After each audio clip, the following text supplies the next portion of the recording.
Hey, welcome back to KP Unpacked. This is where the biggest ideas in AEC, AI, and innovation all collide here, right here on this podcast. It's powered by KP Ready Co., and this is where we break down the trends, the technology, the discussions, and the strategies that are shaping the built environment and beyond. My name is Jeff Echols. I am the executive director of Catalyst, which is our online community.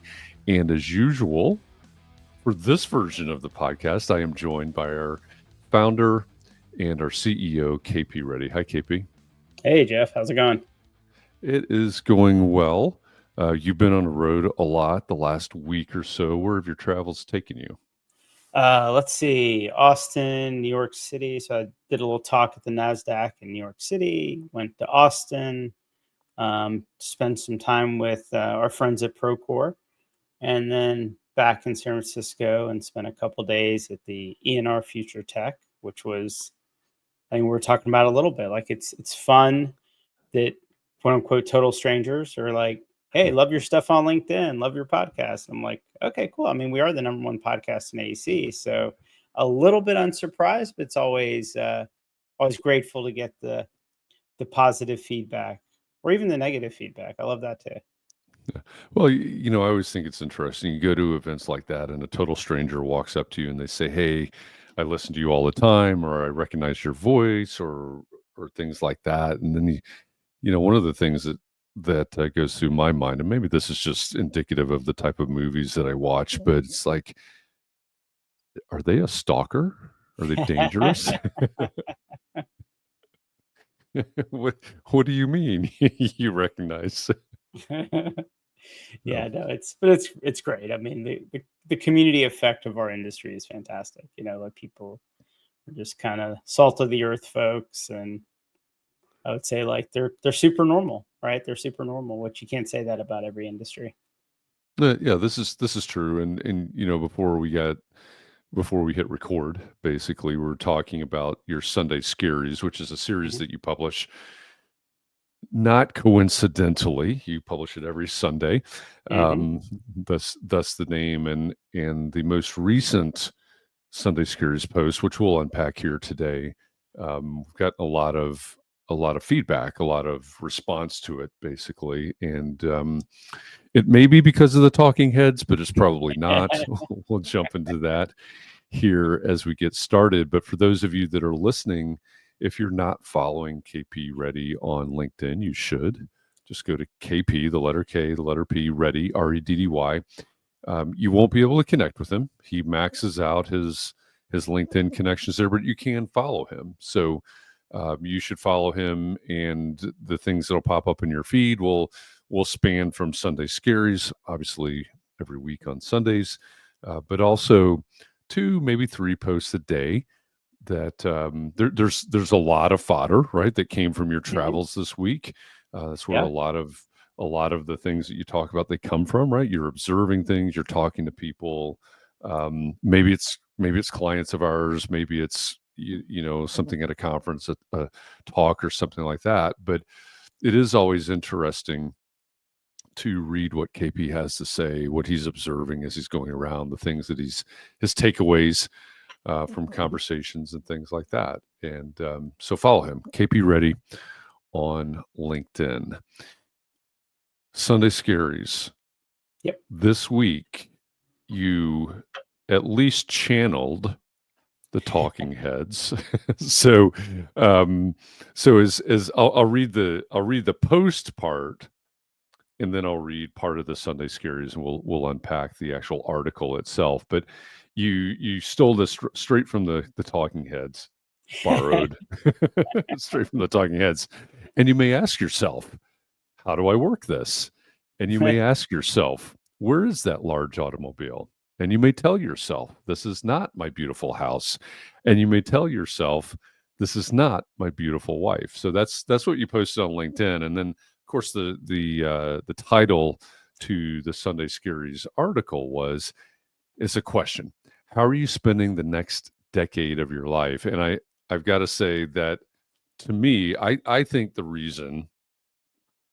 major driver for the amount of engagement that we received on this particular post is the then and now pics, right? Here's KP 10 years ago. It's captioned, here's more than a decade difference. So I don't know the actual time here, but here's young KP Mhm. and here's more mature KP. Yeah. Two different pictures side by side. And I really think that's where the engagement came from.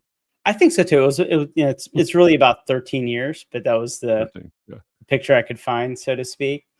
Um, but we normally don't talk about the Sunday Scaries. We just talk about like my posts, right? Right. I Right. think we decided to talk about this because it kind of broke the internet, so to speak. I mean, my weekly Sunday Scaries newsletter gets a lot of engagement. It's very active, but the number of shares and like all that, like it kind of was out of this world. So I was like, wow, if it's that interesting, like let's talk more about it. But yeah, I think the you always kind of ask me like what motivates me, and it's interesting because I've been doing these Sunday Scaries for almost a year and a half now, and it's really I think the Sunday Scaries idea is relevant to anyone, but I've just found that like startup founders really suffer from it, right? It's the Yeah. Sunday afternoon, they're already starting work, right? They're already starting work Sunday Yeah. afternoon, preparing for the week because they're always working, and that's when it's this weekly point of self reflection of like, what am I doing? Like, what am I doing? Like, I'm killing myself here, going broke in the process. Like, when am I ever going to get product market fit? When am I ever going to get the sales flywheel going? Oh my God, my co-founder is insane. Like, just all the things that can hit you in this blender called startup life. Sundays is when they kind of manifest, right? It's that Sure. one Yeah. day a week, right? So, but anyway, I thought this was a fun one, and since we got so much engagement, I thought we said, okay, let's talk about it. Yeah. Yeah. Let's talk about it. Do you still have that tan suit, by the way?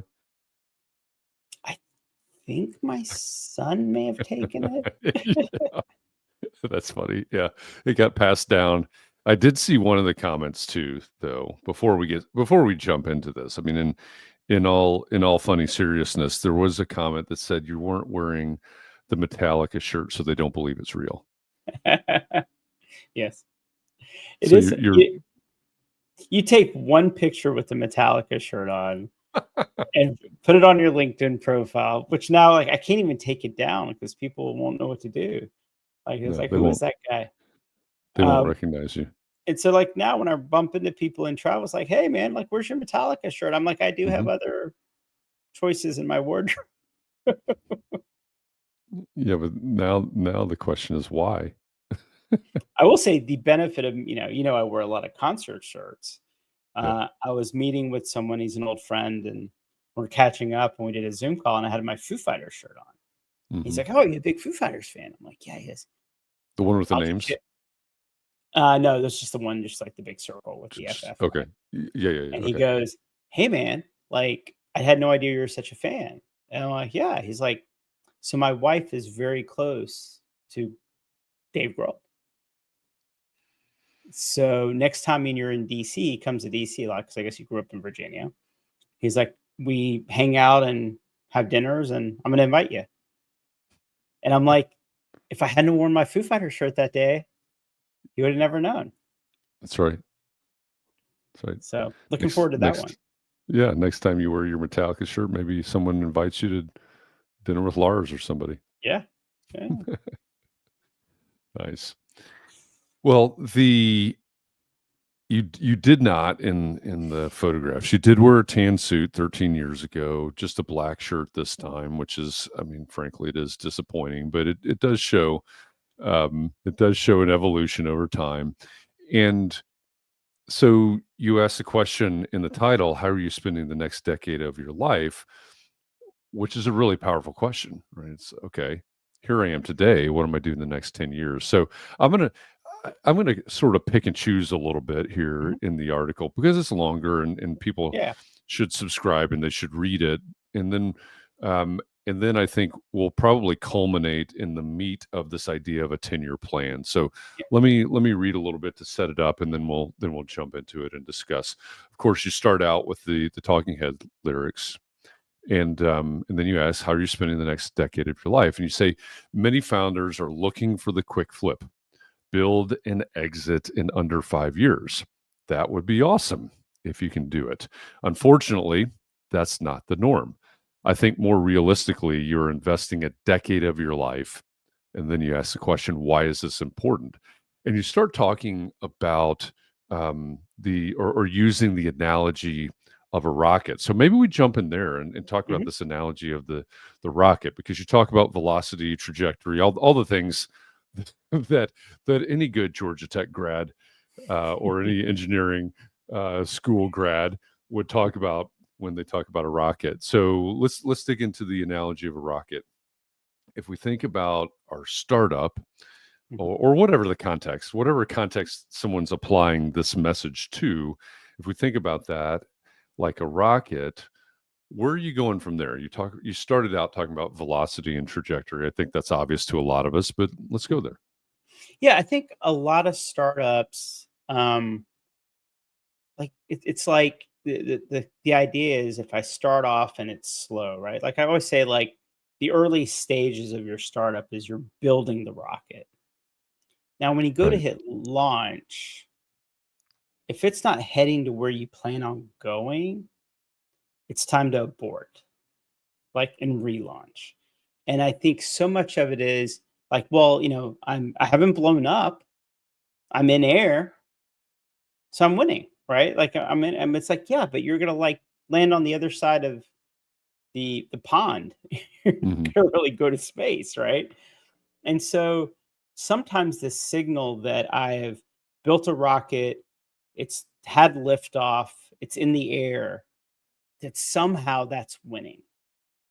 And the challenge with that is you're going to keep doing it. And next thing you know, is all you're doing is circling the Earth. You're not on your way to Mars. You're just Hmm. circling the Earth, right? And so when you think about that, um, you have to really look at those early signals that you might think of as success. But if it's a 10-year game, you have to really think, if you start off on the wrong path, in the wrong direction, with the wrong trajectory, with the wrong velocity, you'll never hit escape velocity. Yeah. You just turn into like a satellite. So you go around in circles for 10 years. And then eventually you like Skylab, you crash into the earth. Google it, boys and girls. This is every week we get to a Google it moment, and that was our first Google it moment. Maybe Talking Heads was the first Google it Yeah. moment, although it shouldn't be. We were talking about this before we hit record. If you love music, you need to go see or stream somehow. I don't know how it's available now, but you need to stream the Talking Heads concert movie Stop Making Sense, because it is the best concert movie ever made, I believe. And it's just wonderful, wonderful Talking Heads music. So even if you're not familiar with Talking Heads, this is your opportunity. So maybe that was the first Google it moment, but Skylab was definitely a Google it moment. but, Um, but I think that I just see a lot of founders, right? And mhm. they get so they think that once they're in flight, they can course correct, but you can't. If you're not exiting with, if you're not, um, hitting your escape velocity, you're not going to get there. You're just not going to get there. And some of these false signals of success keep people going, and they think like, it's going to keep going, and man, in 5 years I'll be done. And it's like, maybe Mhm. not. You're not going to be done in 5 years, right? Because you didn't start off on the right foot. And so, Yeah. when we use terms like pivot and all that, I think if we stick with the analogy, right? Sometimes if the rocket ain't ready, don't don't try to lift off, right? Yeah. Sometimes Yeah. if at launch, if it's like, hey, this is not going the right direction, just because it's in the air doesn't mean it's going in the right direction. You might need to blow it up and start over and rebuild the rocket. Yeah. Right. We'll jump into the 10-year plan that you shared here in a minute. Um, but to wrap up the analogy of the rocket, you said think of a startup like a rocket, the velocity and trajectory to determine where you will end up. Your early rounds are building the rocket. Series A is about adding the fuel, Hmm. right, which is important, right? That's going to determine the fuel is going to determine the velocity and trajectory, or at least the velocity, I suppose. Um, and then you say there's a window of time based on your takeoff where you may want to push the abort button. Right. So that's kind of an interesting concept. I built this rocket, I've added the fuel, I'm determining the trajectory, and I launch. And as you were saying a minute ago, just because you're flying, that doesn't necessarily indicate success or ultimate success. So maybe you do hit the abort button at some point. Yeah, I think founders suffer from two things, um, many things. I'm just going to point out two. One is sunk cost fallacy, Hmm. right? Like I've already built it, I've already done all this customer discovery, this is my market. And what I tell them is like, you're going to wake up one day and you're going to be 5 years older. You're not even going to realize that 5 years went by, and you're going to have a cute business. You're not going to have Hmm. something that was worth the 5 years of your life. If you take how much salary you would have made over that 5 years and taken that part of that invested in the S&P and what the economics of being at it for 5 years are, you lost a lot of money, Hmm. right? But it goes by so fast. It's very fast, and the way time flies. And so I think you're better off if you don't see the characteristics of getting to Mars from your launch, you should abort early and try to rebuild the rocket. Um, and I think that's what's important, you know. And a lot of people are like, well, I'm already here, right? I've already built this. I mean, sometimes you have to get rid of the whole team and start over, Yeah. right? It's you may not have the right team. It turns out your team doesn't know how to build a great rocket, or they can build a great rocket to launch a satellite, but I'm trying to go to Mars, right? Hmm. And so I think um, those early swift decisions are really important. And I think a lot of times those decisions are really tough because of kind of the sunk cost fallacy. And then I also think, ego as well. Like, I think I told you years ago, I'd started a consulting company and I got to like 5 million in revenue. And then I shut it down. I shut it down. Told my clients, like, hey, like, we're shutting down, let go of a bunch of people. And people are like, that's insane. Why would you do that? And I was like, because getting to 10, 25, and then to a billion just didn't seem like where it was going.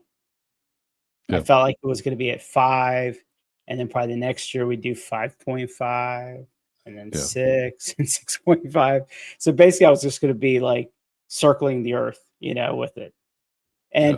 And and I was just like, I'm not willing to spend the next decade of my life to build a nice little business. Like that's not how I want to spend my time. And so I think it's tough, right? Walking away from 5 million in consulting, though, it's not trivial, right? So, Right. but those are tough decisions you have to make early, not later. Yeah. Yeah. There's a book by Dan Sullivan, it's a marketing guy, sales guy that may not be necessarily on the bookshelf of startup founders. This might be sort of a dark horse for this particular segment, but it's called "It's Easier to 10x than 2x."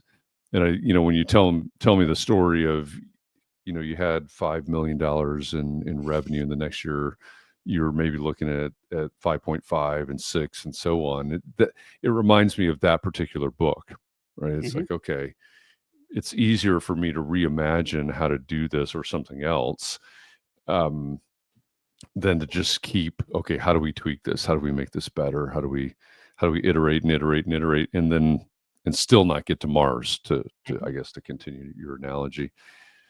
You say that as a founder, you need to continually understand that failing fast is good, because you can start over. It turns out that you may have been building the wrong rocket, you may have had the wrong team, which you said earlier, or it turns out that your ambition was greater than your capability. Your destination is solving the problem that you're most passionate about. And then you go on to talk about your suggestion is to build a 10-year plan, not for the business, but for yourself. So I think it's really important that we unpack that idea, Yep. because that's a real meaty part of this article as well. So a 10-year plan for yourself. Let's Right. talk about that. What does it need to include? I think you have to disconnect. Actually, I talk about this in my book. What you know about startups is wrong. Pretty. Uh, I'll bring it up what I talk about because it's a little dark, but the attachment we have with our ego to being a founder of a startup. It's like people say, "Oh, my startup's my baby." I'm like, actually, your baby is your baby. Your startup is just a thing. Like it's not a real thing, right? Yeah. And so there's deep emotional attachment. In my book, I actually talk about this. Like I said, it's kind of dark. My dad's name translates to sour.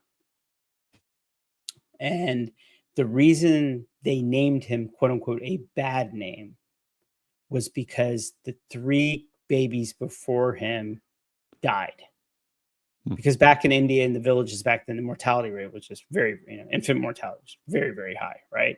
So just superstitiously, they said, "Oh, we're not going to give this next baby a good name because all the good named babies keep dying. So we're going to give him a bad name because we don't care about it. And so if we don't care about it, maybe the universe will actually let this baby live." All So right. reverse psychology on the universe. Not sure about that, right? I kind of feel like the universe sees through that. But that was the idea, right? And I think a lot of times founders get so attached to all the time and effort they put into a logo, to a company name. That's why I always tell startups, do not spend time on a name, call it a project. Just call it a project, give it a fake name. It's not important. And I've seen it over and over again where, if you pivot, if you change your mind, that there's this weird friction, like, oh, I've got to change the name of the company. But those are not the important things, right? Those are not the important things.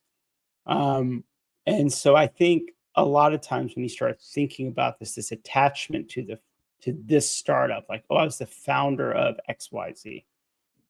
And then 3 years in, you're like, oh, I don't want to give up. It's like, why not? Shut it down, move on. But I was the founder of XYZ. That's why not. Right. That attachment piece of it. Yeah. Yeah. There are a lot of people, and it's, obviously it extends beyond being a founder, but there are a lot of people that if they were to take a step back, they're romanticizing the idea, or they're attached to the idea of being something or being a part of something rather than the person, the company, the whatever. And that's I think that's pretty common. That makes a lot of sense. Yeah. So when you're talking about this 10-year plan and what it should include but not be limited to, it seems like legal maybe had a hand in that comment.